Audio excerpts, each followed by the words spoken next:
4th and 1. The Spartans are still on the field. We're back here on New Hartford Central Radio. I formation. It's a handoff to Hoban. He's definitely got the first and some more. Good blocking. Hoban's on the far sideline. No one can touch him. One more block and he's in. Touchdown, Spartans. A 50-yard touchdown for Blake Hoban. And the deficit has been trimmed. It's 20-13. 3 receivers on this play. Running back to the left of Pataki. Handoff to Finelli. He goes to the middle, and he's in! Touchdown Spartans, and the Spartans are going to win! The New Hartford Spartans win in overtime. A heartbreaker for the CVA Thunder. And the Spartans will move on to 2-0 early in the season. New York, blaring from the PA system as the Spartans go home with a victory. Proctor called that last time out. They are led by head coach Walter Savage. New Hartford is led by head coach Mike Callan and assistant coach Krista Cercelli. Buckholtz shoots the wide open three-pointer. No good, rebounded by Stanton. 3:11 to go here in this first quarter. Stanton dribbles in with the right hand spin move. Henderson still playing defense.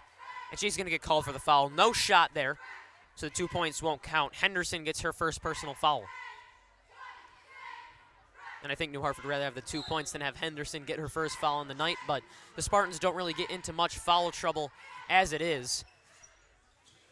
So hopefully they will stay out of that tonight. Taking the three-pointer is Acevedo, and that's no good. Foul on the floor. It's going to be on Abby Buckholtz. Her first personal foul, the team's 4th. Proctor with 5 team fouls here tonight. New Hartford with 4. Inbound stolen by Murray. She's got possession. It's a 2-on-2. She'll go in with her right hand. Passes it to Henderson, who's on the block and puts it in for 2. A nice setup there from the young duo of Murray and Henderson. It's 12-2 New Hartford. Travel called on Imani Petty. New Hartford's going to get the ball back on the near sideline. Proctor's been having some offensive woes so far, and they have not been able to stop Sophia Murray on the offensive end. And that's the story of the first quarter so far. New Hartford is going to have to put some more defensive pressure on them if they want to keep this lead. Henderson dribbles in with a nice Euro step up and under, and it's good. Henderson breaks the 100-point mark on the season. It's only the 4th game of the year, by the way, as Stanton's going to bring the ball down the floor. Petty's shot blocked by Abby Buckholtz, and possession will stay with the Raiders. Nice defense there from the senior. Kaya Henderson again scored 41 points against Henniger in their last home game. That set a school record for most points in a girls basketball game by an individual player. Setting all sorts of records here at New Hartford. Shot is rebounded by Rodriguez. The pass now to Leggett, and we've got a push called on the play. We'll see whether it's on Allen or Daly. The call is going to be on Caitlin Daly, making it her 2nd personal foul and the team's 5th. Both teams in the bonus as shooting 2 at the line. Number 22, Armoray Leggett, the southpaw. First free throw, no good off the glass. 14-2 is your score with 2:09 to go here in the first quarter. I'd like to thank you for tuning in to Hartford Central Radio's coverage of girls basketball.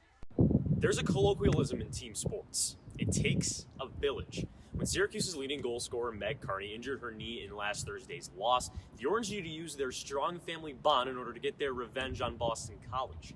Thanks to efforts from the Tyrell sisters, Emma Ward, and Sierra Cockrell, to name a few, the Orange got that revenge, defeating the number 4 Boston College Eagles 16-7 inside the Dome. That's our 3rd player that's kind of gone down for us, that an impact player this year, and other players just keep stepping up, and it just made sense to move Emma Tyrell to attack, to fill in down on that position, and she played a great job. And was just tremendous today, and we hope she continues that moving forward.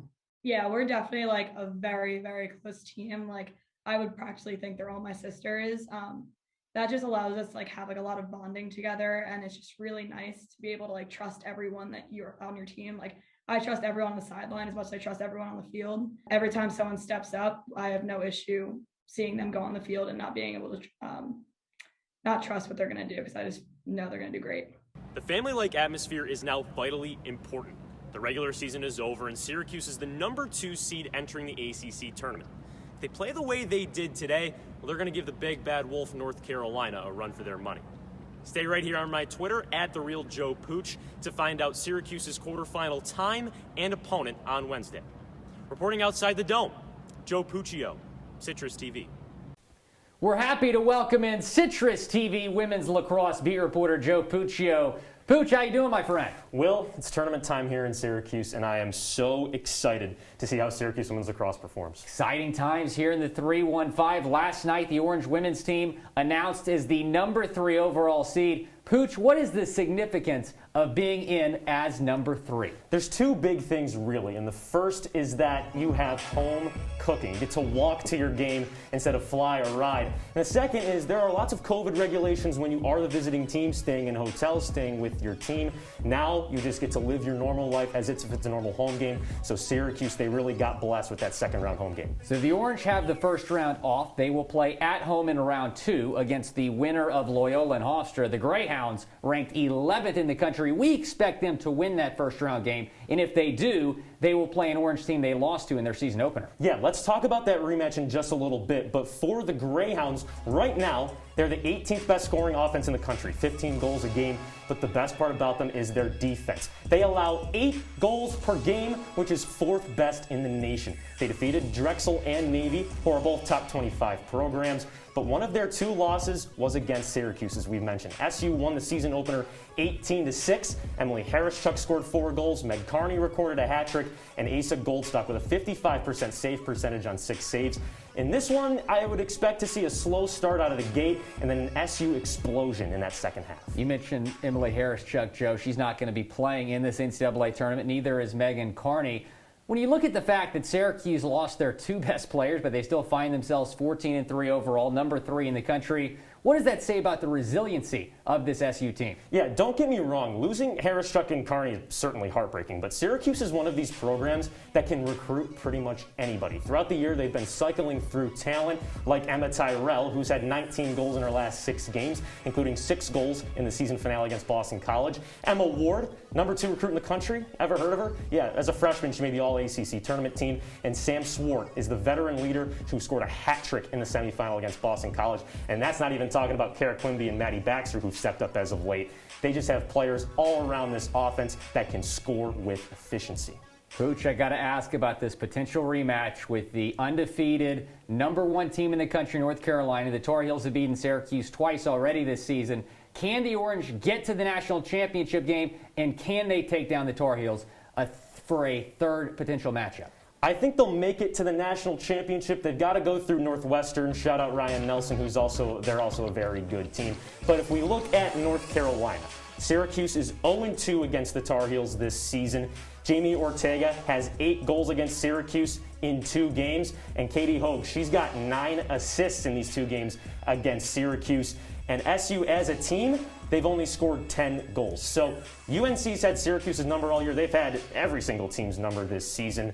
It's UNC's championship to win. I'd have to predict that Syracuse goes 0-3 against North Carolina this year and falls in the national championship. Have some faith, Joe. I'm trying. Have some faith. I just don't have any. 1980 men's hockey team beat Russia. Anything can happen. That was Citrus TV women's lacrosse beat reporter Joe Puccio. You can follow him on Twitter @TheRealJoePooch. Joe, appreciate your time, my friend. Thanks, Will. I appreciate it. When we come back, Spencer Pierce joins the show to talk some softball. That's coming up on the bench.